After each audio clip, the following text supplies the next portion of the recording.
On behalf of the Eastern Transportation Coalition, we'd like to welcome everyone to today's webinar, Everything You've Ever Wanted to Know About ATSPMs. So we're going to get started just going through a couple quick housekeeping items. Okay, we are using Zoom webinar. You can use your audio either through your computer or phone. Please note this web meeting is being recorded. The recording, as well as presentations and a Q&A for this meeting, will be posted to the Coalition's website and made available to all of you that have registered and are participating today. If you have any questions, please reach out to Esther.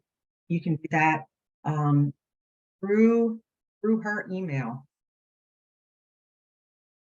Okay. If you'd like to ask questions today in Zoom webinar, we are using the Q&A box. You simply select Q&A, you type your question in, and Lisa Miller from the Coalition will be collecting those questions and will be giving those to the speakers to answer. You can always keep track of your questions in the My Questions tab. If you would like to ask a question verbally, something you want to expand on, please raise your hand. That brings you to the top of the list. That lets us know that you'd like to ask your question verbally. And at this time, I'm happy to introduce Lisa Miller. She's the Innovation Program Manager with the Eastern Transportation Coalition. Lisa? Great, thank you, Joanna. You'll also see on this slide our fearless TSMO director, Denise Marco. Denise may be with us today, but this is one of our TSMO webinar series for the Coalition. Next slide, please. We have a lot of different programs at the Coalition, TSMO being one of them. We also have an innovation program as well as a freight program. We've been working a lot on mileage-based user fee and some other initiatives. But primarily our highway operations group, our HOGs, are something that we're pretty proud of at the Coalition and something that brings together a lot of our different member states in one place. Next slide. This is one of our Coalition sponsored events, and we have 26 states represented from all over the country and Canada, I believe, as well. So we really hope that you're going to be able to get a lot out of this webinar today. Next slide. We've done our housekeeping, we've done our welcome. We're going to have 4 subject matter expert speakers for you today talking about everything ATSPM. So let's go right into it. Let's get started. Next slide, please. There's our speakers, and to save a little bit of time, we're going to put the speaker bios into the chat box for all of you. Next slide, please. All right, the title of our webinar today is pretty bold, right? Everything you've ever wanted to know about ATSPMs. Next slide, please. Our request for all of you today is also bold. We really encourage everyone here to get as much as you can out of this webinar by actively participating. We're going to have probably more Q&A, more Q's than time for the A's. So we're definitely going to be putting that together for you, and we will package that and send all of the Q&As afterwards. Now, as we begin, please jot down one takeaway, something that you would like to learn today, something that you would like to take with you, and an action that you might be able to take as a result of this webinar. We really like our Coalition webinars to be something that practitioners can take away, something actionable and something that's a little bit different. Specifically for ATSPMs, we have this excellent lineup of subject matter experts today. We'll have a few poll questions for you as well. And ATSPMs are a really great way to get more mobility out of your network. It's an excellent metric to share with your leadership about how you're using data, and of course, fully implemented can look a little bit different for each agency or municipality. And across the nation, we have a variety of challenges and successes with ATSPMs. Next slide, please. I think almost every presenter today has a Purdue coordination diagram, an arrival on green, or another ATSPM graphic in their presentation. And to me, this is pretty fascinating. Many of us are looking at the same graphics for signal performance measures or metrics across the nation. And this is essentially what a signal tech and engineer will see. Next slide, please. But this is what your public sees. If you, please go back one slide. There you go. If you show the public a split failure diagram, you're likely going to lose their interest pretty quick. And I see Mark laughing over there. Your elected officials, your agency leadership, your social media managers likely hear about traffic signal timing all the time. And ATSPMs are a really great way to build positive sentiment with your key stakeholders. The poll questions that we're going to get to in a minute are geared towards our speakers. They're really interested to get a take on the audience, who we have here with us. And we really have a packed agenda for you today, so please actively engage in the Q&A. Let's go to our first poll question. And then we'll turn it over to Mark Taylor. Okay, for all of the folks here online, what is your use or implementation of ATSPMs? Are you fully institutionalized? Have you done a pilot? Are you thinking about a pilot? Or are you just not sure what ATSPM is even all about and that's why you're here? We'll give everybody another couple seconds.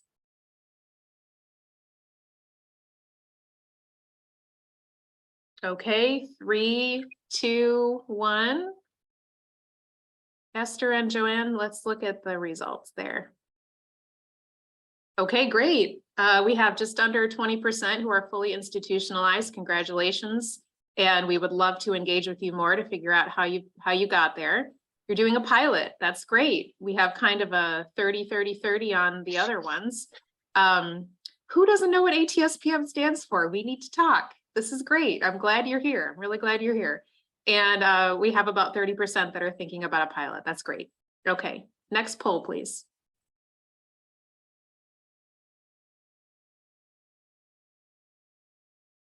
Okay, what are your agency policies regarding signal timing updates?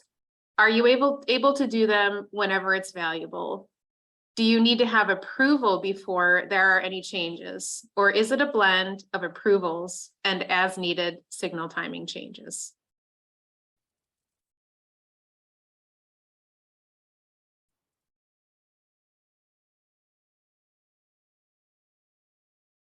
Okay, and we'll close the poll in 3, 2, 1. Let's see how the answers shook out here. Great, okay, so 36%, you can do updates whenever it's valuable. A small amount, 17%, need to have approval before there are any changes. And almost half, it's a blend of approvals and as needed. Interesting, okay. Keep that in mind. If there are any changes that you would make, the half of you that said that it's a blend of approvals and as needed, how would that change your system? How would that change your ability to modify timing if that was different? Okay, poll number 3, please. How are your signals operated within your jurisdiction? And our panelists today are especially interested in hearing from all of you on this one. In your area, does the DOT operate all of the signals? Is it a municipality, county, and state DOT operation that's blended? Does it depend on the jurisdiction? Or in your area, does the state DOT not operate any signals?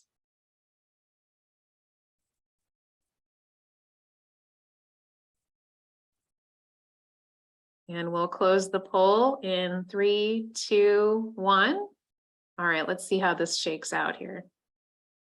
Okay, interesting. Now, we thought it was going to be more of the state DOT doesn't operate any. That's only 10%. It looks like almost 3/4, just under, it's about 66%.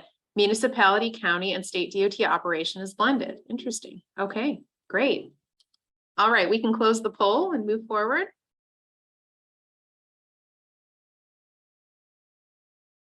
All right, Mark, the floor is yours. And again, a reminder, please feel free to type things into the Q&A. Okay, sounds good. Welcome, everybody, and greetings from Utah. Lisa, thank you. Lisa was or is one of our best, and she used to work here at the Utah DOT, and we miss her greatly. So anyway, do I need to share my screen, or will it go to the next slide automatically here? You can just go ahead and say next slide, Mark. All right, perfect. Thank you. Next slide. All right, just to give everybody a brief update here, in the state of Utah, there are about 2,300 traffic lights. UDOT owns about 1,323 of the 2,300. So we own 57% of all of the traffic lights statewide. We are connected to about 100% of our traffic lights, which is really good, because we're able to get performance measures back from most of these intersections here. Next slide. So just to give you a little bit more background, in the state of Utah, there are 54 jurisdictions that own traffic lights. That's quite a few jurisdictions that we have to work with on a daily basis. We do a good job with these jurisdictions in reaching out with them. And I just want to stress here the importance of interagency collaboration and the sharing of resources. We do this so government is able to provide a seamless and an integrated transportation system to the public. Next slide. So a little bit more history as well. The first traffic light in the world was built here in Salt Lake, the city. It was about 110 years ago. And there's quite a bit of history that we have with traffic lights within the last 100 years. Next slide. Next slide. So a little bit more background here. If we go back to the 1950s and talk a little bit about the evolution of traffic lights, we had the electromechanical traffic lights. And performance measures kind of began with the electromechanical traffic signals. There was a camshaft that would run, there was a dial that would spin, and the dial would have some actual tags on them with the red, yellow, and green. Well, what would happen is when things got really cold, or if enough dust piled up on the camshaft, the gears would freeze up, and the police officer would go out there with their baton and give the cabinet a good whack to get the motor going, again. So a good performance measure in the olden days was the number of scuff marks that you had on the cabinet door. Next slide. So things have evolved since then. Purdue University got involved, and they have pretty much taken everything and put it in the background of the traffic signal controller. Next slide. Next. So back in the year 2011, our governor at the time, Governor Huntsman, grabbed our CEO, pointed out his window of the state office building, looked at all the traffic lights going down State Street, and says, "I want those lights to be green." And he asked us to raise the bar in terms of traffic signal operations. We really didn't know what to do, so we formed a quality improvement team to look at things in more depth. Next. So about this time, Purdue University was doing quite a bit of work with performance measures. Darcy Bullock, Hal Lee, Chris Day, Alex, and also the Indiana DOT. These are the pioneers who have really done everything that I will be showing you here. They are the ones that have done all of the hard work. They have worked with the controller man view factors to incorporate the enumerations in the background of the firmware. Next slide. So it really began back in the year 2005. That's when Purdue and INDOT started research with the performance measures that we are using now. In 2012, they developed a paper working with the controller manufacturers. And then it wasn't too long after that when UDOT got involved. And really the only thing we did is we wrote the source code on the software to pretty much make everything happen. That was quite a bit of work, but that started in 2012. We then had the pooled fund studies. AASHTO got involved in the AASHTO Innovation Initiative. The FHWA with Everyday the Count got involved as well. In 2016, we took the source code that we wrote in-house and we open sourced it. And that's what quite a few people are using now. Also, just recently, I met with Senator Romney from Utah, went over traffic lights and really helped him understand the importance of ATSPMs and what we're able to do. So Senator Romney added this to the Infrastructure Investment and Jobs Act. So there's quite a bit of money out there now to get you going if you aren't already doing so. Next.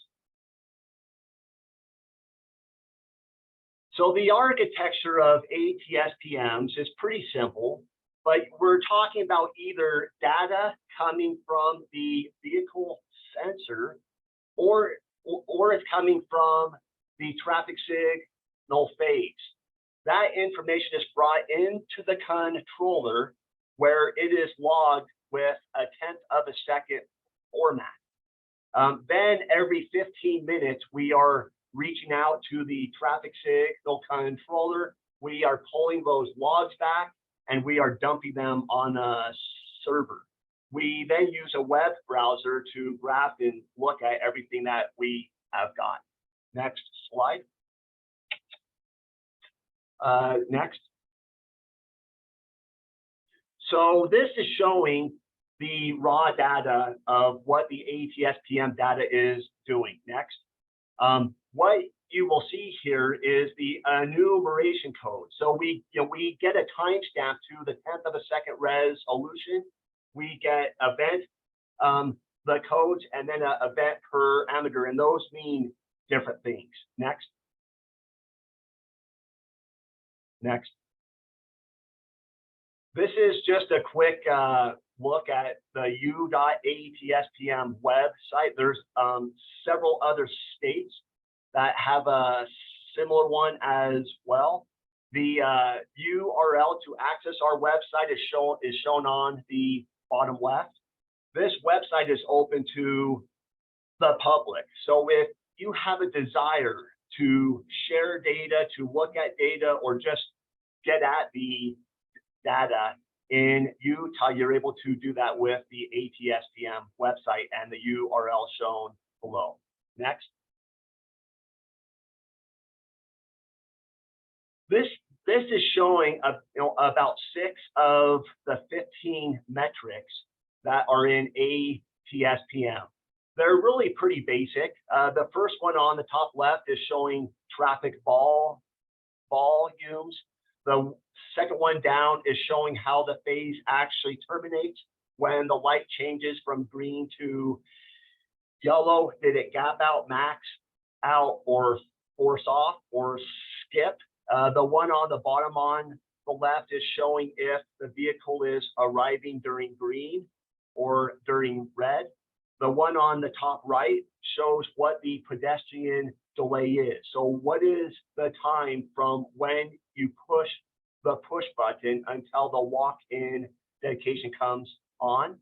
The next one down is showing the Purdue split failure. So it's showing if we are leaving any vehicles behind on the green, or if we are actually emptying everybody out. And then the one on the bottom is showing the left turn gap analysis. This was developed by Georgia DOT, and this is showing what the gaps are with the opposing through volume. So that helps you to make a decision if you should be protected only or protected permitted, or change it by the time of day. Again, this is only 6 of the 15 that are currently on the u.atspm website. Next. So we have some metrics behind the scenes that are looking at everything we are doing. One of the metrics we have is how often are we running reports on the ATSPM website. This is showing the data for year 2018, but you're able to see that over the whole year, we ran 67,000 reports. That's quite a bit. That's about 200 metrics a day that we are running. So we are using this all the time. And it's just not my team using this, but there's various consultants in academia. There's people from different actual groups, cities, the counties. There's many people using the data that we have on our ATSPM website. Next.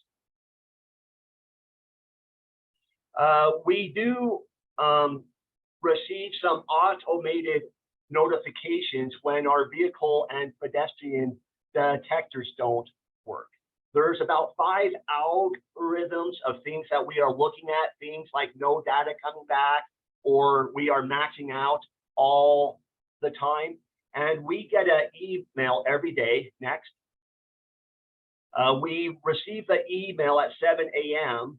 and it tells us all of the locations where our detection is no longer working. So we are able to go out there and get it fixed before the public becomes annoyed enough to give us a phone call. Next.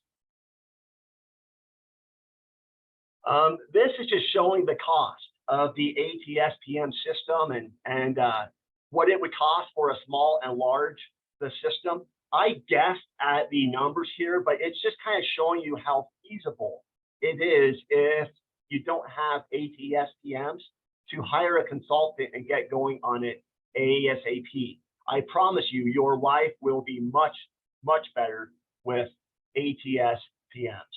Next.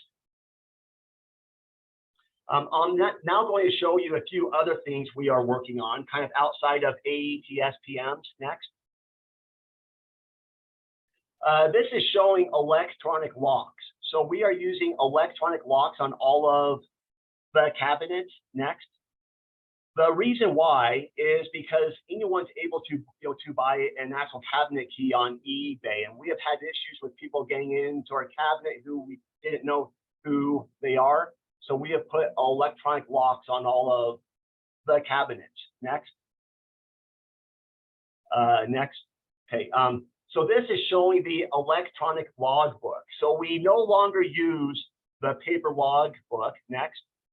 The reason why is because it's just old and it's hard to get at, and mice get inside the cabinet and make a nest out of it. People have a hard time writing their name and writing down everything that they need to do. So in 2020, we created an electronic logbook that we are using now. Next. The other thing we're doing is we are installing heat the tape on our traffic lights with the intention of melting snow. What makes this a bit unique is we actually turn the heat tape on and off using our traffic signal central system remotely. So it's a great way to do it where you're saving money on the power because you're only using it when you absolutely need it. Next. We are also installing battery backup systems in the cabinets, but we're not using any vendor doing it. We have worked with a battery expert, created a lithium ion system, and we're just putting the batteries in our actual cabinets, and it has cut down on cost by like 300%. Next. Next. I appreciate working with you all and the time I've had to speak with you. I do want to mention that innovation, creativity, risk, and increased transparency are necessary in meeting a growing society's transportation needs. And I appreciate the time working with you. I'll now turn it back over to either Lisa or Joanna. Thank you. That's great, Mark. And I do not see your bike behind you. I think that's because there's a snowstorm in Utah today, right? That is correct. Now, Utah has the greatest snow on earth, not unbiased opinion right there, but not when it's stuck to your traffic signals. Mark, I have a couple of questions for you, and then we do have one in the Q&A from Russell Holt from the East Coast. Russell's actually in one of our member states here, but I think the number of scuffs on a cabinet door would be an impressive metric. Just me. I don't know. Maybe we should bring it back, but 67,000 plus metrics in 1 year. That's fascinating. You mentioned casually, there's some consultants using those metrics, but what are they using them for? Who's looking? What are they looking at your metrics for? Good question, Lisa. And people are using it for everything. And there's people using it who I don't even know who they are. My website was down a year ago. I didn't know about it. And I had somebody from one of the cities in Utah called me and say, hey, your website's down. And I'm like, who are you? And he's like, oh, I'm the economic development advisor. And they use the website to look at traffic volumes in the city. I had no idea. So there's dozens and dozens of users who really have a desire to use data. Great. That's great. So that's fully institutionalized. It's not just for engineers. And I'll go back to our intro today. A takeaway from my personal opinion, and all of our panelists can raise their hand if they disagree with me, but you can't live without ATSPMs. You really can't. And Mark, you said it's this economic development piece. There's a component for public ability and transparency. And don't wait, start now. And I think we'll go to Russell's comment. Utah should be proud and thrilled by its high percentage of signals with remote connectivity. Many jurisdictions across the US, like Russell's, still have a long way to go to get above the 25, 15, or even 10% mark. Good work, Mark. What would you have to say to that, Mark?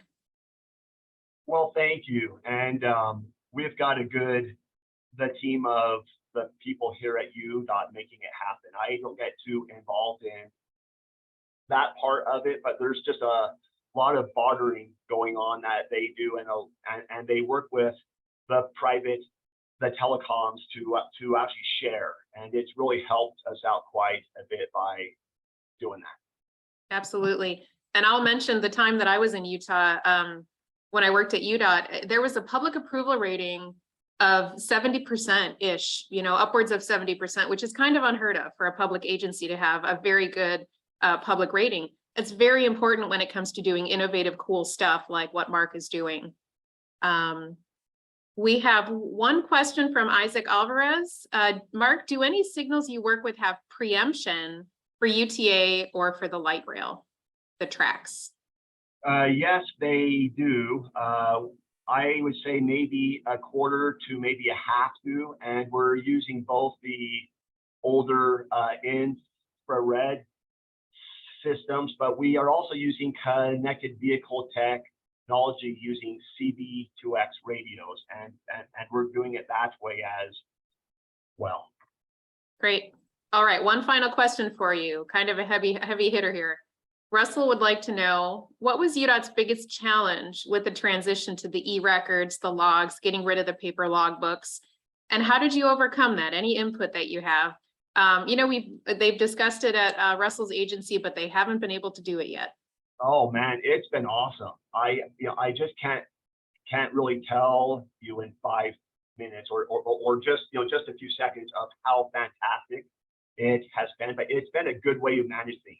We have got in our electronic lock, the system, we have got 200 and the 75 electronic, the keys actually issued. There is no way you are able to manage that with a number 2 key of who gets in your actual cabinets. So at first, the techs were a little bit resistant, kind of like, why are we doing this? You're spying on me, blah, blah, blah.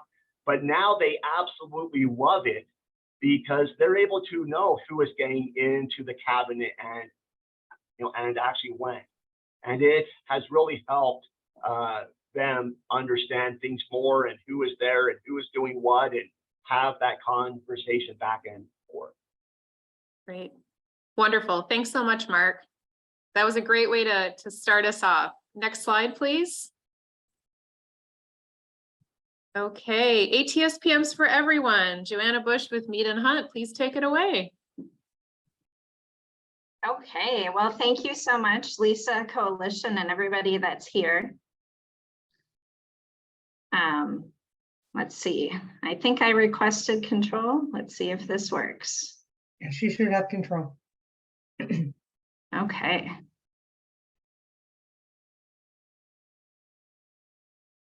It is not letting me forward, so I will just. Bottom left, either the bottom left corner. Oh, okay. Try the. There we go. Oh, that's not me, or is it? Okay. So my name is Joanna Bush. I am with Mead and Hunt, but prior to coming here, I spent 10 years with the Wisconsin Department of Transportation as their state traffic signal systems engineer. And that's really what I'm here to talk to you about is the 10 years that I was there and the things that we were able to accomplish as it relates to ATSPMs. Well, my story, or our story, WSDOT's story, really starts back in 2010 when I had the opportunity to meet Mark Taylor. If this was the 7 degrees of Lisa Miller, Lisa also worked for WSDOT, which is where I met her. And I went out to Utah and she introduced me to Mark and said, you would love to meet him. He has the same role as you. You guys could compare stories. So we set up maybe a half an hour to talk, and 4 hours later, I walked away knowing a ton more and just really excited about all the things that Utah was doing. And so in 2013, I encouraged WSDOT to join that pooled fund study. So in 2014, we were able to get an IT project approved to start our ATSPM journey. We actually leveraged the AASHTO Innovation Initiative, which allowed us to have UDOT involved in using their source code, because at that point in time, it wasn't public. So they were heavily involved in getting us set up. It took about 2 years to really be fully integrated into the program. And part of that was just the speed of the agency. So as you can well imagine, in 2016, when I was invited to speak at this workshop, and you can see the presenters there that I was surrounded by, I was a little intimidated. We were just barely into our journey, and I was surrounded by all these people that had really done a lot to get us the ATSPM platform to where it was. So here's a look at that presentation that I provided at the workshop. At the time, we had 950 signals statewide that were DOT controlled, and less than half, 400, had communication to them. 50% of them fiber, and the other 50% we had just started kind of really implementing cellular communication. 170 of our signals were at that point in time collecting ATSPM data, and it was really only our Econolytes that were on fiber. We hadn't yet figured out how to connect to our cellular, and we hadn't yet figured out how to get our Siemens controllers on board. But, we were starting and we were making progress. We didn't even have the alarms yet set up. And when I finished my presentation, I was really not sure how the room would respond. And what a lot of agencies that were there came and said to me is, oh my gosh, your story, your challenges, your lack of not having communication, we can relate to that. It's a little, you listen to Utah tell their story of 100% and all these agencies, and you think, gosh, am I ever going to get there? And so it was nice to hear that, WSDOT wasn't alone in this slow journey. So what I wanted to talk about as it relates to that slow journey is what we did in the meantime. And it's really about leveraging the value of what we did have set up to help us build the rest of the program out. So this here is a, excuse me, this metric here is the Purdue phase termination diagram. And what it'll show you is how the phase was exited. Was it a gap out? Was it a max out, force off? Precisely how for each cycle did you exit the phase? WSDOT as a standard has advanced detection or setback detection on all their main lines. And this signal actually was running free. So you wouldn't expect to see max outs out here. And so what it told us is that we had actually, when we installed video detection at this intersection, somebody had mapped it wrong. And so we had a signal that was maxing out all the time because it wasn't accurately picking up our calls and it was performing poorly. So what did we do with this information? Well, first, of course, we obviously started fixing the detection issues and correct the mapping. But we had been granted some funding. We had leveraged our poor score on our national report card to get funding to do retiming. And I went back to the folks in charge of our money and I said, hey, instead of focusing all of this money on retiming, we really need to get communication out to the remainder of our signals, because a well-timed signal does you no good if your detection isn't performing. So this is kind of the base at where we needed to start before we could really worry about, was our signal well-timed? And so we were successful in getting money redirected towards our goal of 100% communication. Another situation we came upon, here's a situation where somebody in the field, a citizen called and said, hey, I think you have a problem at your signal. It's sitting on the side street when nobody is there. So the top left, once again, is that Purdue phase termination diagram. And in the bottom right corner is the split monitor. So before our maintenance folks went into the field, what they were able to do is open up our ATSPM platform and take a look at what's happening. Prior to having ATSPMs, they would get in their truck and they would drive out into the field. Well, this happened to be an intermittent problem. As you can see through the morning hours, it's red, meaning things are maxing out because one of our detectors is stuck. But by sometime late in the morning, about 8:30-ish, it had cleared itself up.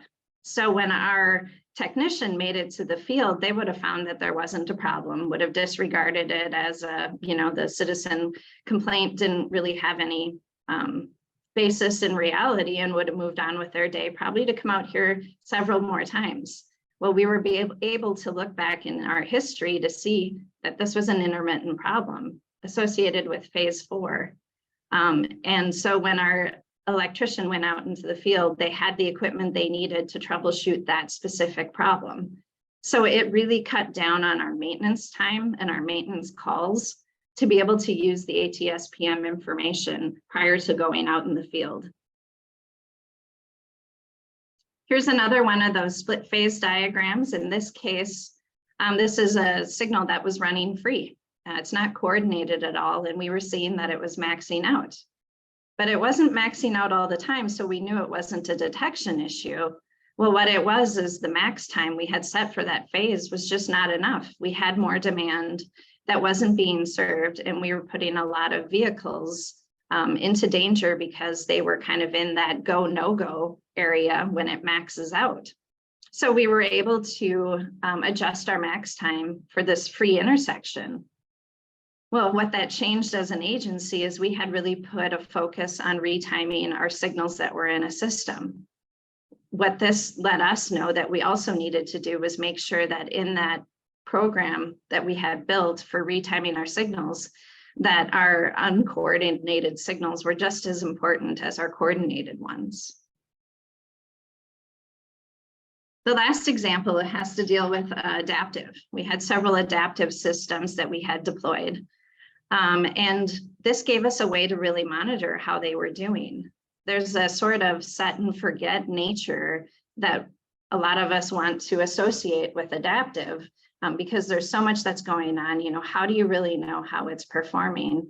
And so we were able to use our ATSPM performance measures to get an understanding of how well our adaptive system was or wasn't working. So where is WSDOT now? As of 2022, as you can see, this graphic here is from FHWA, and we're considered institutionalized, but that doesn't mean that there isn't still things that can be done. As Mark talked about, they have their public-facing web application. WSDOT had gone to where it's only available to DOT employees. So thinking about all the different people that could be using that information, that could be notifying WSDOT of issues that they see as they're grabbing volume data or whatever it may be, is an advantage to the agency. I'm also encouraging them to look at expanding it so that local agencies can jump on. No need for everybody to run their own if it is set up perhaps in a cloud platform for everybody to be able to access. And then, of course, making it available to your consultants, because the more people that you have that know how to read performance measures and make sense of them, the better off your system is going to operate. So really, what is my takeaway? As Lisa said before, it's this. It's don't wait. We aren't all going to be Utah DOT, and you don't need to have 100% communication before you take your first step.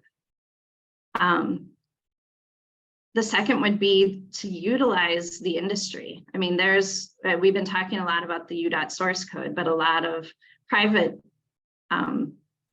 are a lot of private companies that have incorporated ATSPMs into their central software and other such tools that you can utilize if you don't want to go the UDOT source code route. And there's a ton of people within the industry that are willing to share their experience and knowledge. So leverage that. I would also say to create your vision for where you want to be, and then leverage your successes along the way to help get you there. You can have a vision for where you want to be in 10 years, and then use your successes to help get you the money to get you to the next big milestone. And definitely, this is your opportunity to unlock the potential with big data as it relates to your controllers. They're collecting a ton of information that we never have utilized prior to ATSPMs. And last but not least, I wanted to talk about the SMART grants. Mark mentioned them briefly. Just like WSDOT utilized that AASHTO funding opportunity to get us started, this is a huge opportunity for any agency that's ready to start, be it a pilot, whatever you want to call it, take those first steps. This money has been set up, and they understand that ATSPMs are the way of the future. And so the path is there, it's yours to take.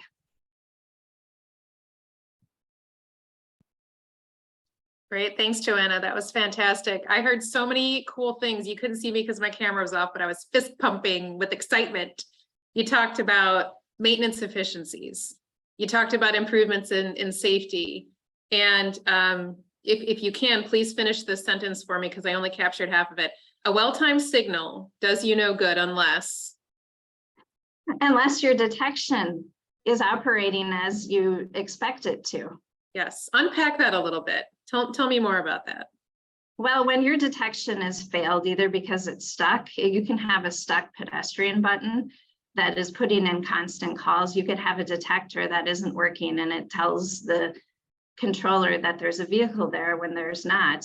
And so while our well-timed signal provides these windows of opportunity to serve a phase, if it's serving phantom vehicles or phantom pedestrians, you're not actually serving the people that are physically present at the intersection to your highest efficiency. I was amazed. I mean, we really at WSDOT hadn't made it easy for the public to get a hold of us to let us know when they thought they saw a problem. So I was always amazed when they did find a way to contact us, but we were relying on that as our indicator of whether or not something needed to be fixed in the field. And once we had the ATSPM performance measures, I was kind of shocked at how many failed detectors were operating in the field or were programmed wrong. that we had just overlooked. Yeah, it's fascinating once you start getting that data in.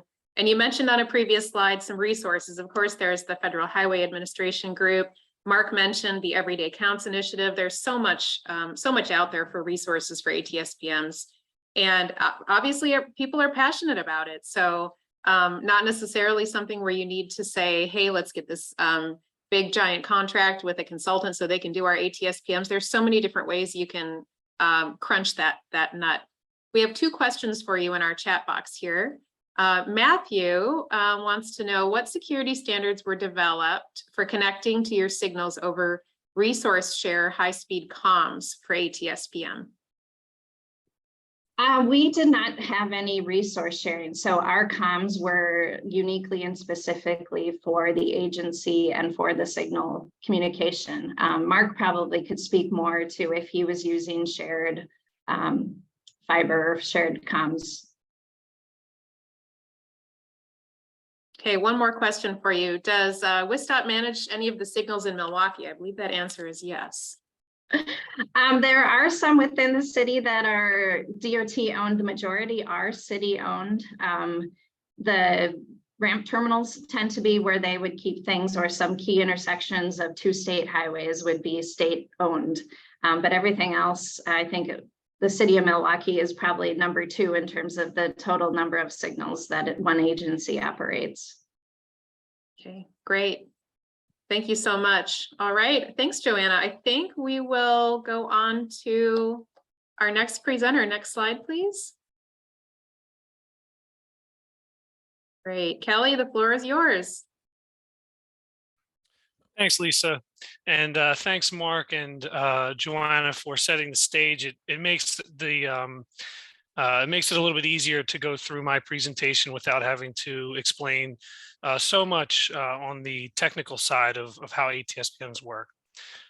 Next slide. So I'm going to go over 3 things. I'm going to take a slightly different approach to ATSPMs, more of a way of comparing it to how adaptive traffic signal systems can be managed by agencies, and how you can also combine the 2. So that's where translating the data comes into play. And then a little bit stepping outside of ATSPMs, thinking about how are you reporting performance of signals, and does that also mean that you're improving performance of signals? Next slide. So adaptive versus ATSPM. I think most agencies are going to find that they have an option. They have a choice between the 2. New Jersey is a little bit more unique in that we've really taken a hold of the idea of utilizing adaptive traffic signal systems as a high power tool in optimizing signal timings. And so why are we focusing on adaptive signals in New Jersey and now ATSPMs as well? And you can just see from this map and from the list that I have on the left, we have several corridors that are already in full operation with our adaptive signal system. And then we have several more that are in final design, and a few that are currently in construction. And so we're putting a lot of resources into designing and constructing these adaptive systems. We want to make sure that we're operating them appropriately as well. And I think Joanna said it well, that they really are not a set and forget type of technology. They don't replace the need for somebody to monitor signals and update signal timings. In New Jersey, as I mentioned, they become a very powerful tool to do that. And going back to the second poll question, I noticed that a lot of people said that they responded saying that they can update signal timings basically whenever they feel it's necessary, and they might follow their own procedure for doing that. In New Jersey, we have a very strict or standard policy and procedure in how to update signal timings. There's some paperwork that's involved. It can take quite a while to actually update and optimize signal timings. And so having a system in place where you can actually just change some parameters to get the system to start functioning a little bit better, that really helps the state of New Jersey to manage their signals. And so ATSPMs becomes a nice third-party auditing platform for us to see how is the system performing. Are there other things that we need to do to make it perform better? Next slide. So here's an example, adaptive versus ATSPM, or they're tools for the same purpose, I would argue. On the right-hand side, you've seen this already a couple of times. It's a Purdue coordination diagram. What it gives you that the diagram on the left-hand side does not is it tells you quantitatively what's happening for a particular signal approach. The diagram on the left is a time-space diagram, and it comes from a system in real time. This is in particular is the SCAT signal system. And what you can see here is you don't see anything quantitatively, but you see things qualitatively. And so you're able to look at this and actually track, what would be a vehicle platoon heading in the northbound or southbound direction along a corridor. And you're able to look at this and see, okay, where I see all these little dots on this diagram, if you're looking on the right-hand side, the black dots are the detector actuations on and off. On the left-hand side, the blue dashes are detector actuations on and off. So it's very similar data. It's just how are you actually using these tools? And I wanted to draw some parallels and similarities while describing some differences between the systems. Next slide. Here's another one as well. So tools for the same purpose. Again, I would argue that is the case. So on the right-hand side, you have the Purdue phase termination diagram where you see max outs and gap outs. You're able to see that you've got some max outs early on in the morning that may need to be addressed for phases 3 and 4. And then as the day goes on, you can see in the middle of the day towards the PM, the max outs start to come off of it a bit. And on the left-hand side, you're seeing essentially the same information, just in a little bit more of a real-time fashion and a cycle-by-cycle basis. So you're able to see when phases are gapping out, how much time is left over. If you see that happening over and over and over, and you're thinking it really shouldn't be gapping out, why is it gapping out so much, or why is it maxing out so much? You can start to actually take some action on that. Next slide. So translating the data. Mark went over a lot of the data, the specifics on the data, so I'm not going to spend too much time on this. But one thing I will say is in New Jersey, we took the liberty of putting together a research project. The research project was not necessarily just to get an ATSPM platform in place. That was a huge benefit of the research project. But the research project was to find out, can we take existing data that we already have from a different signal system and translate it to become part of an ATSPM platform? And one thing that we realized is we are able to do that. And this is just a diagram showing you the types of metrics you can actually get depending on the data sources you have, whether it be controller versus detector. Next slide. So understanding the event codes that are being tracked by the traffic signal controllers that the ATSPM platform is then looking for. So the ATSPM platform, the database, is looking for that time-stamped information that Mark was describing earlier.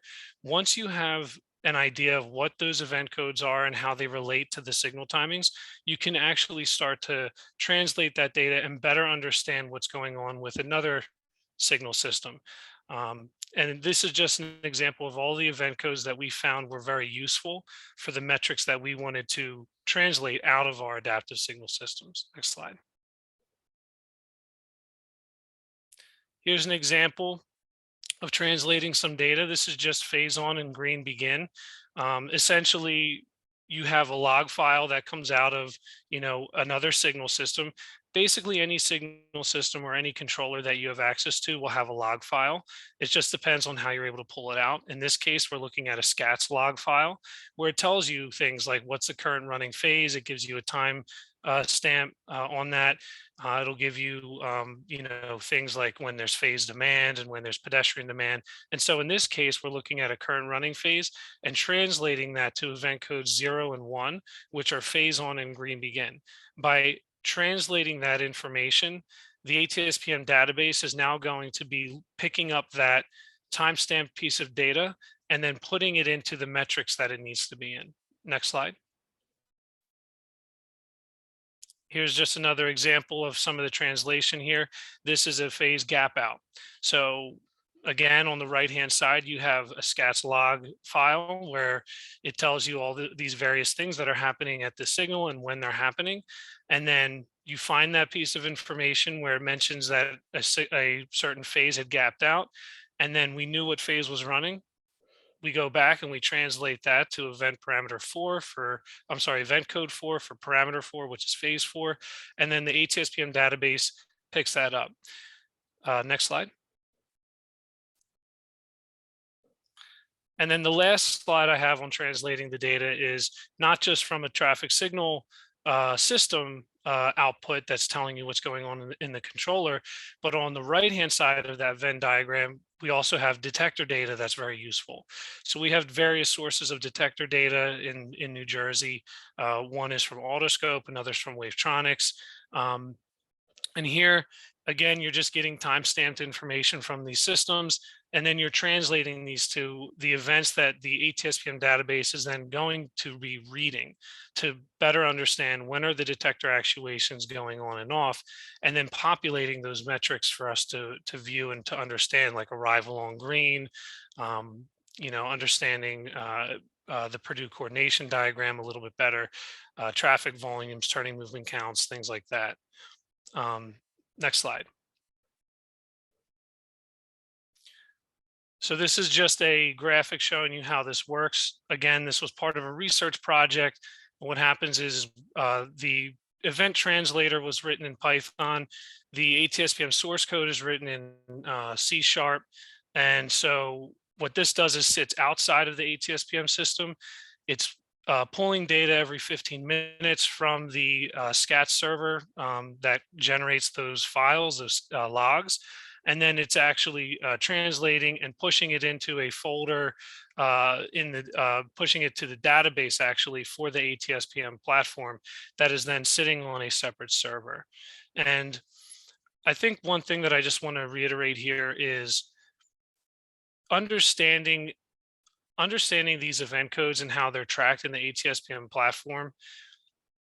The benefit of doing that is understanding how a traffic signal controller works and how are you better going to update that traffic signal controller or update the detection that's coming in, so that way you can better manage the signal that's operating out there. Next slide. So just a little bit on reporting performance or improving performance. We've been tackling this for a little while now at New Jersey. We're very new to the ATSPM network. Just over the past couple of years, we've started getting our hands on the data. And one of the things that I'm always asked is, hey, now you have ATSPM data. When can I know how the signals are performing? And it's something that's, I think, difficult to answer. It's difficult to answer holistically, meaning I have an ATSPM platform, but there's a lot more effort that goes into it to be able to then tell a story. And so one of the first things that I'm always questioning is who's actually asking or who's listening if I'm going to be telling this story. And if it's the engineer, this works, because what you're seeing here are split monitor diagrams. And on the left-hand side, I'm seeing this is for a side street phase. I'm seeing a lot of max outs early on in the morning. And I'm like, I'm wondering why that's happening. Management, the public, non-engineers, non-traffic engineers, they're not really going to fully understand this. But an engineer can look at this and then say, all right, we need someone to go out and take a look at the detector that's operating there. You take a look at the detector that's operating there, or you change a couple of parameters in your signal, in the traffic signal controller or in the signal system that's managing it. And then suddenly you are not seeing those max outs anymore. Interestingly enough, you'll look at this and see max outs are pretty close to what the phase time is running when there's no max outs. And that's because when this detector went down, it's an adaptive signal system. And so the splits were being managed based off of historical data. So it's still considered a max out, but it's like, essentially, if it ran its min over time, then it would run its min at that time as well. Next slide. Again, who's listening? if I show this diagram to a non-traffic engineer, they're not really going to know what's going on. They might be able to make a little bit of sense of it, but here, you look at this and you can see some of the finer details. And one of the specific things we see here is this northbound progression between the 7th and the 8th signal on this corridor. It really was struggling when those two signals would coordinate. They coordinate conditionally, but when they do, you could see the offset was not great, just based off of a visual check. And so we update the offset when they do coordinate conditionally, and we can just see from a visual perspective that that this is much better.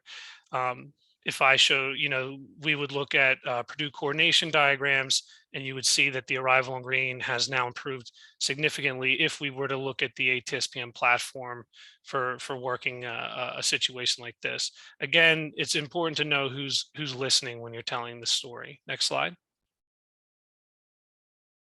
So the last two examples that I gave you, that's really based on improving performance.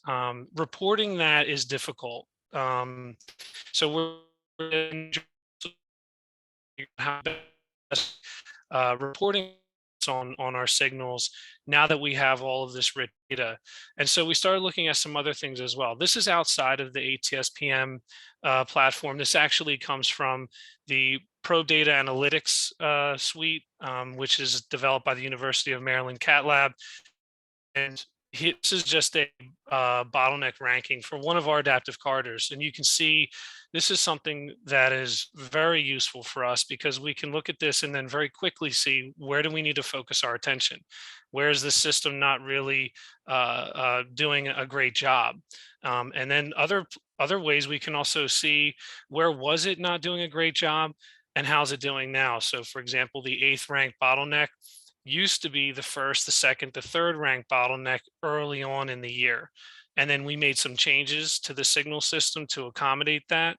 And it's moved down in the bottleneck ranking, which is indicating a better performance. Next slide. So last slide on reporting performance. This is just another another dashboard that we've been able to use out of the Probe Data Analytics suite. It really kind of helps tell that story to someone not to the non-technical, the non-traffic engineer, where we can see what is the cost of traveling on this corridor over time. Have we actually improved this corridor? It's a corridor that runs an adaptive signal system, or maybe it doesn't. But in our case, we focus a lot on the corridors that run the adaptive signal systems. And we can start to see that, previously it may have cost the motoring public in total, annual costs of $3 million worth of delay to travel this corridor. And, now we're at, 2.3 or $2 million of annual delay on the corridor. And it can show that general trend. It's not as helpful to the traffic engineer. You don't see this and then know immediately what you need to do, but it is something that you can then report. You can tell the story to somebody other than the traffic engineer while you are continuing to use ATSPMs in the background to improve the performance. Next slide. So these are just some of the key points that I wanted to bring back. The key number, ATSPMs are a tool to optimize signal timings closer to real time. Just like Synchro is a tool, HCS is a tool, adaptive signal systems are a tool. Event codes for inputs and outputs provides a framework for creating metrics and a really good understanding of how traffic signal controllers work with the and what the traffic signal controllers output to signal head, pedestrian heads, things like that. And I think there is a difference between reporting on performance and using metrics to optimize signals. It really depends on who's listening, and you can do both, but it does take some effort. And just like adaptive signal systems are not set and forget, what I'm learning is once you have an ATSPM platform, it's not like, hey, I'm just gonna, I'm going to tell management, go to the website and look at the charts and look at the graphs, and they'll know if our signals are doing good or bad. Some of them might, but I'm learning that that may not be the best way to tell the story. And so we have to come up with a way to tell that non-technical story. Thank you. Thanks, Kelly. That was great. Kind of a testimony of, like real world application. I love it. And I really like your distinction between reporting performance and improving performance, right? Big difference there. And yet again, we saw Joanna had maintenance improvements and safety. You're using delay cost via ATSPM, which I think is pretty fantastic and definitely a very good metric, depending on who's looking at that. You mentioned telling your story a lot, and I know your ATSPMs are not currently public, right? So tell me about that. What kind of steps are you working towards to make those public?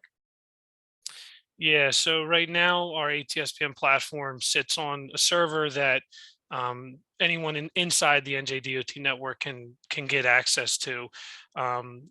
We're still figuring out staffing requirements and what the organizational structure around ATSPMs would be.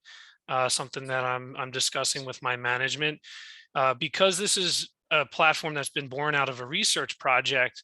It's been mainly on the research team to keep the platform up and running. The translator, for example, is a whole new piece of software that if the translator goes down, even if your ATSPM database and the web server was working, you wouldn't see any metrics, at least not from the adaptive signals.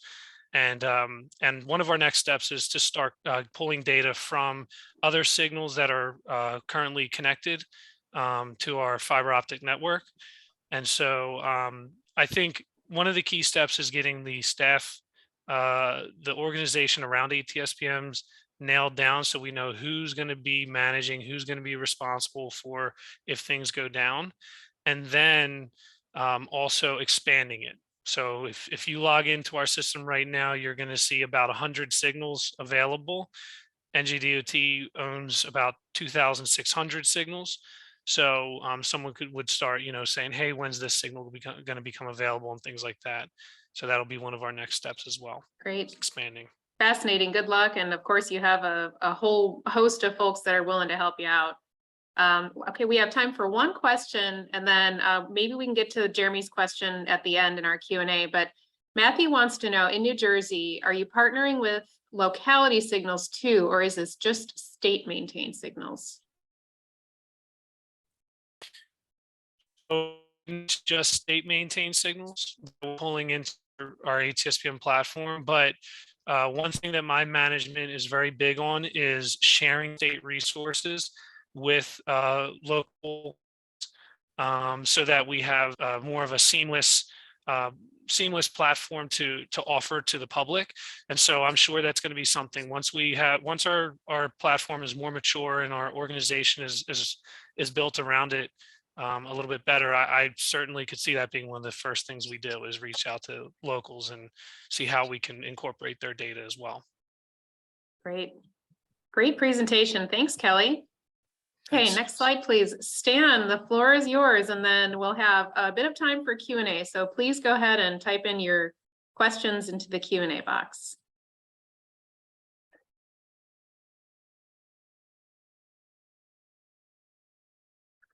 Okay, I was sharing my screen. Hopefully everyone can see it and everyone can hear me appropriately. I got two hats. I work with a coalition as their chief data officer, and then on my other hat, a little bit geekier hat, work with the National Renewable Energy Lab on energy issues related to transportation mobility. And it's in that second role that I'm coming to you today about a project that I know I'm really excited about. Great to see this ATSPM move forward. I've been watching it for over a decade, and great to see it adopted. But where's energy in it? So we put together a project and got support from the Department of Energy about how do we define what excessive energy is and how do we measure it within the ATSPM construct. see if I can get my screen to advance. So that is the title of our project. One of the first tasks is to define the excessive energy, but I want to shout out to all our members and JIT. We're great partners, Bronislav and Gary and others, and then back at NREL, Joe and other folks, Stanley E. Young and Stanley A. Young. My son was participated in this. And a shout out to NREX. We started this project when Steve Remius was a professor at Wayne State, and he has since gone on to NREX, and he's a close collaborator as well. Here's the background. I don't think this is surprise to anyone on this call. Signals contribute to delay. There was a recent study updating the causes of delay. And the cost benefit ratio for improving traffic through signals quite large, 40 to 1. The next one is, I got to spend a little time, the increase in crowdsourced vehicle trajectory data or probe data or connected vehicle data. It goes by various names. It has been growing in prominence. And since about 2018 is the first papers I saw when I went to TRB saying, can we estimate ATSPMs through this type of data? And the interest in this has grown. And we like it because we can simulate vehicles once we get high density enough data to understand the energy equations. ATSPMs can be accurately replicated. Let's soften that. Can be accurately estimated if you get enough of this crowdsource, if you get the GPS trails going through. You don't get everything. You don't get the SPAT. You don't get the force offs and things like that, but you can get the the performance side of it as a user experience, as it maybe less so the information you need as a traffic engineer to correct it. But it has its advantages. You can get it everywhere. You can get it consistently and run it all through the same tool. And we're seeing movement forward on that as well. So we wanted to add to that excessive energy. Department of Energy is trying to work together with the Department of Transportation under this new administration. They actually have a joint office now. So we're going to say, hey, if we can bring visibility on the saved energy or excessive energy and our traffic signals, would there be more initiative and funding brought to the table to address that? So here's an example. Gary put this together. If you're based on sensors, you basically get to see presence detectors at the loop detectors versus this probe-based data gives you full visibility of the cars. Now, what's not shown in that is you don't get all of them. At best, you get 1 in 20. Also, you don't get the controller information as well, the SPAT information, another thing that's critical. But it's a trade-off. Some things work better in one domain versus the other. So our scope of work, conceptually, we wanted to define excessive energy. When this estimation of ATSPMs through probe data came out about 2018, I was working with Steve Remius and also working at the time with Smart Columbus. And so we took it to Columbus and we did some work there. And then we scratched our head. It says, hey, this seems to be missing a column, energy, excessive energy, everything else. Can we work together to make that happen? And we started that collaboration. And this is kind of the first presentation of the fruits of that collaboration. We wanted to correlate energy metrics with other ATSPM metrics. You can't always get these traces everywhere. So if you can just set up a good correlation between, arrival on green, arrival on red, delay, various things like that, and bring some visibility into what's going on with energy, of course, which is closely related to greenhouse gases. We want to create some open source code to add on to what's already going on out there, the rich data coming from Purdue and again in Utah. We started, most everything I show you is going to be from Chattanooga, Tennessee. Shout out to our funders there for the regional mobility, a DOE funded initiative. And then we have not yet refined and released some enhanced code base for ATSPMs based on this research. And conduct outreach, of which this is the first. So the first thing we had to do is define energy. What is excessive energy? If you were to imagine a tachometer, you have min and you have max, you have the green and you have the red line. How are we going to do that? These were great conversations. We figured if you had a dial there and on the far left, meaning low energy or low excessive energy, that's the equivalent of free flow at the posted speed. And then the max on the right is equivalent of if you had a four-way stop and everyone was forced to stop to go through. And so that's how we set the limits. And then the other candidates in the middle, we've more or less settled on nominal is probably equivalent to level of service C. So we went out there and we got trajectory data. We use WeJo. Many of you may be familiar with this. That gives you a sampling about 3%, 2%, somewhere in there. If you can read the literature and find it out. And they give you a 3-second ping rate. Not ideal for simulating energy in a vehicle, but we have a tool called FastSim that if we have these GPS traces, and then we can assess energy, assuming a certain type of drivetrain. And that's what we did. We went out there, we gathered all this for the city of Chattanooga. The image in the lower left is of course a map, of kind of a heat map of all the roadways, arterials, and freeways through the Chattanooga, Tennessee area. We had to do trajectory-based energy consumption, which means take this data, filter it, find just the through trips on the corridor, not those who turn left and right. We upsample, we run it through FastSim, our energy simulator, and that picture on the upper left, you see all the bars. Those are energy related bars. If you want to get DOE's interest, talk miles per gallon, talk teaspoons of gasoline through an intersection, and that's what we've been doing. So we put this in, we ran through all the permutations of let's isolate just the probe data that went through the intersection, let's assess its energy, let's put it on a scale. And we're able to add those columns highlighted on the right. If you can read that, I apologize, it's kind of small. You'll recognize a lot of either the travel time parameters or ATSPMs.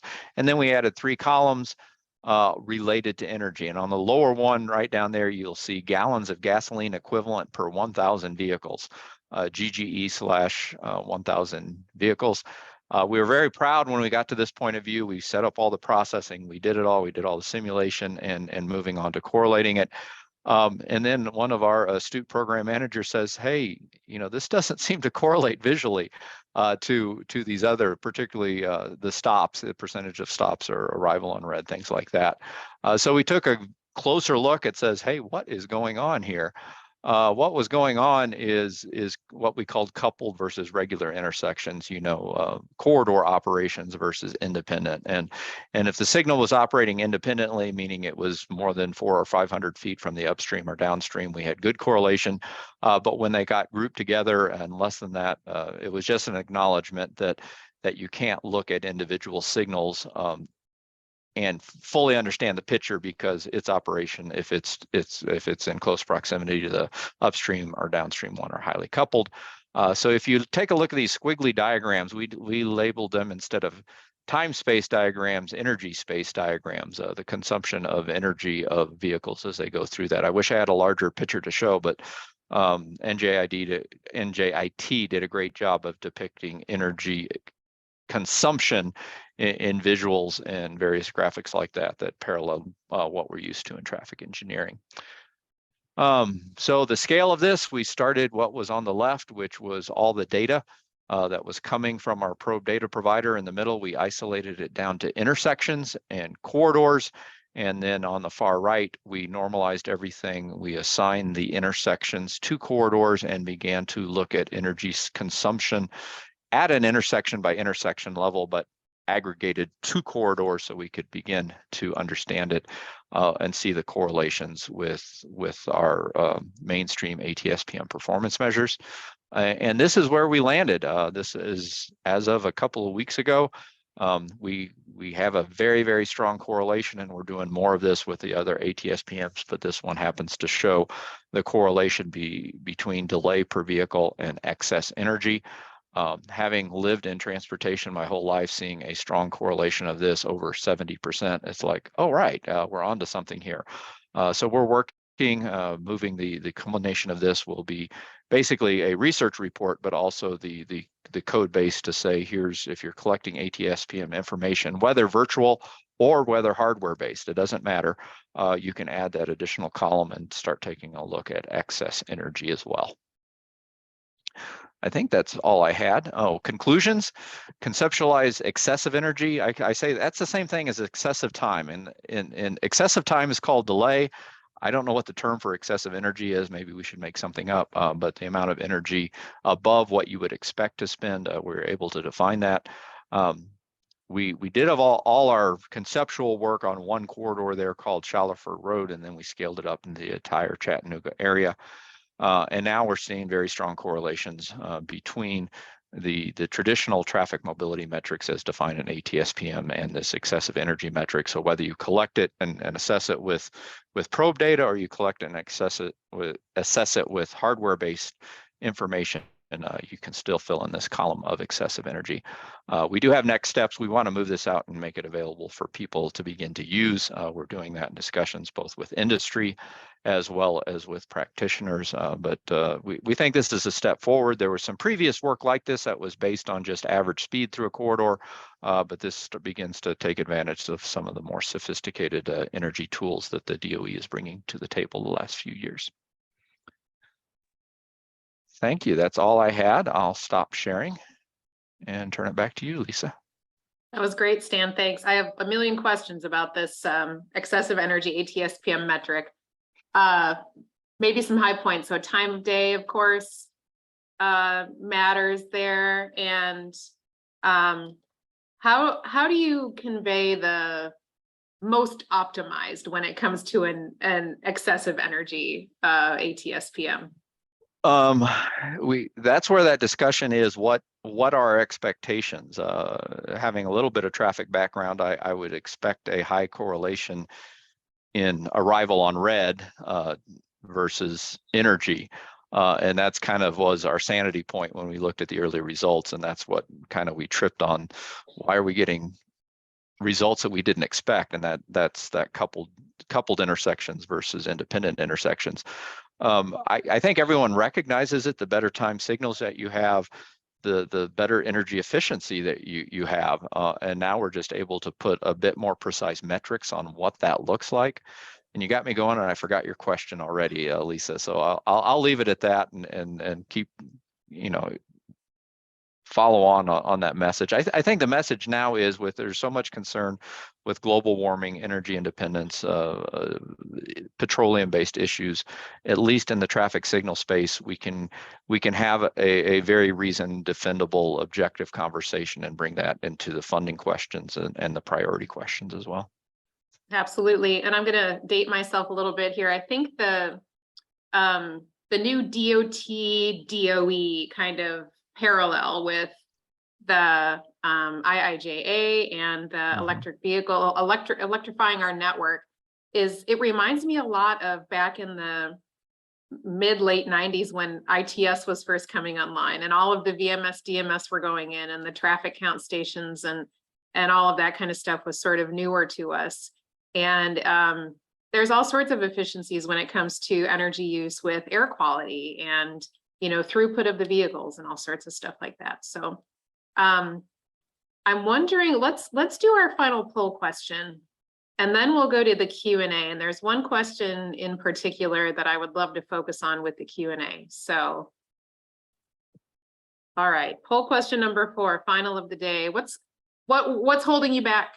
What's preventing you from using ATSPMs? If you can type in just a few words, we would love to hear it.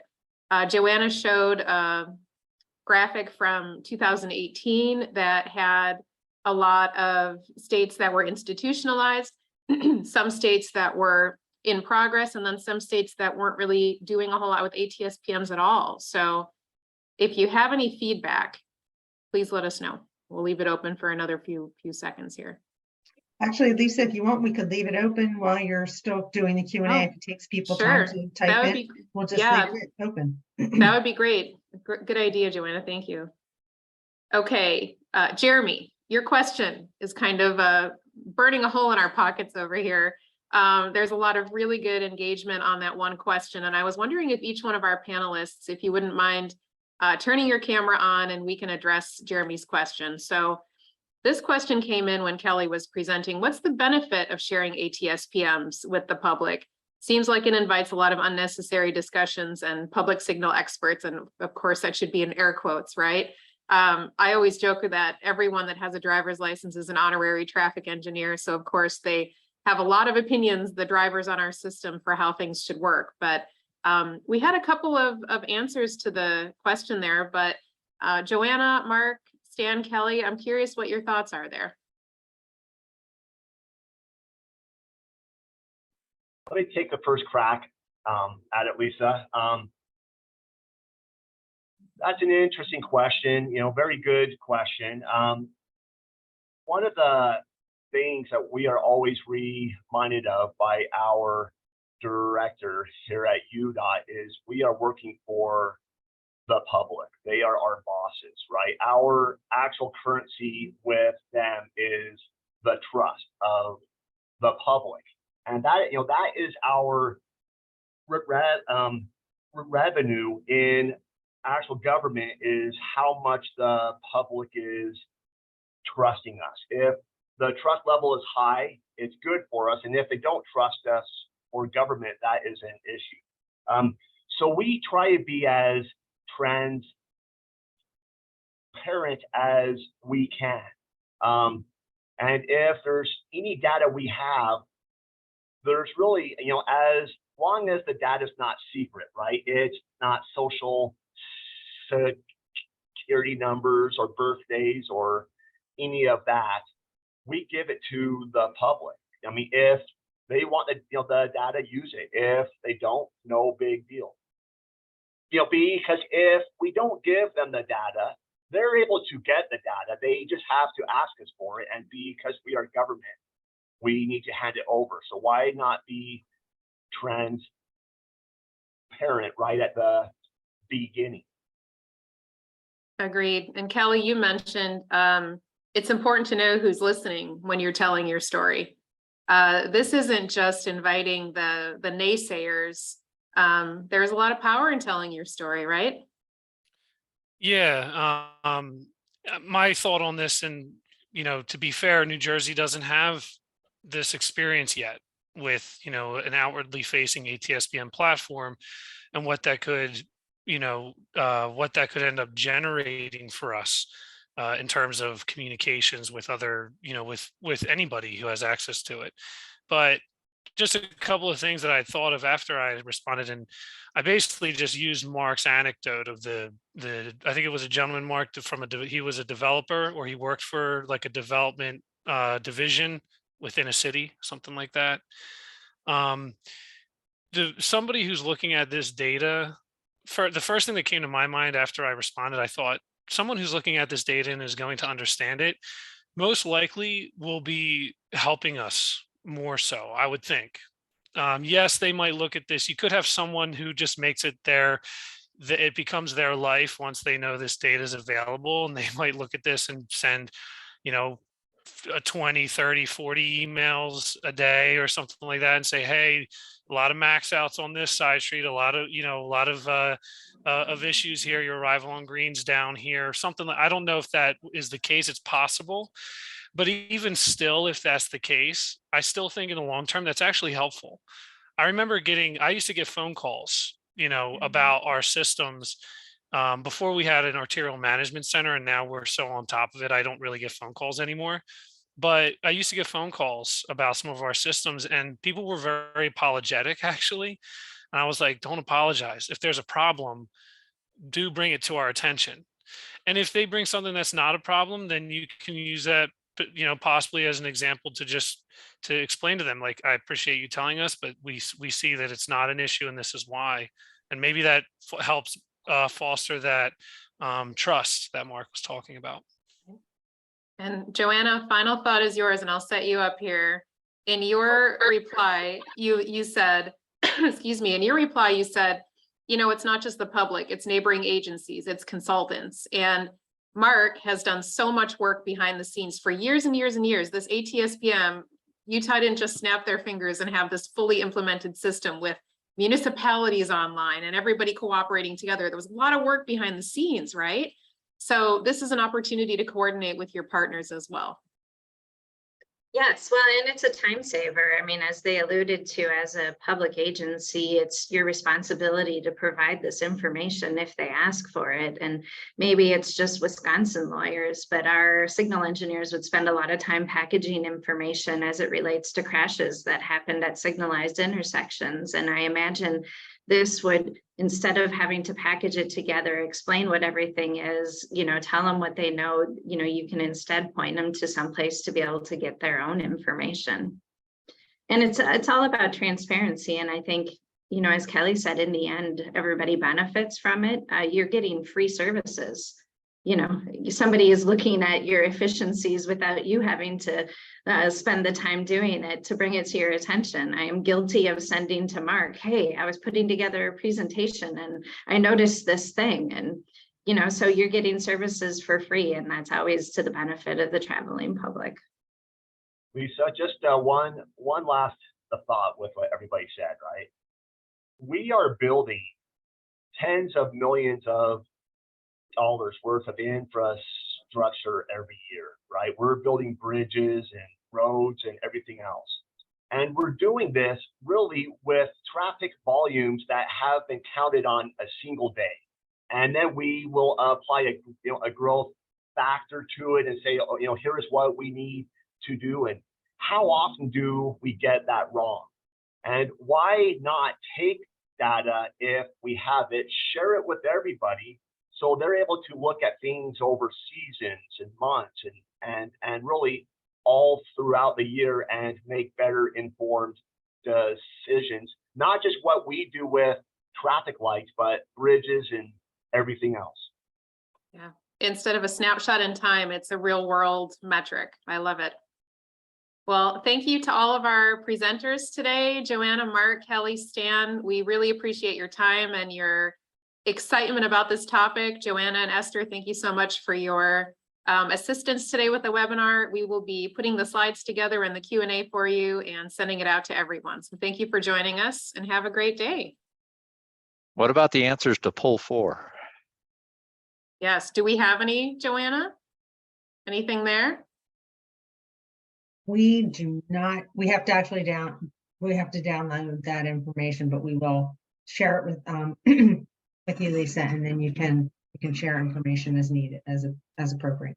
Sounds great. We will send those out with the Q&A. Thanks Yes. again, everyone. Have a good day. Thank you. Thank you, Lisa. Thank you.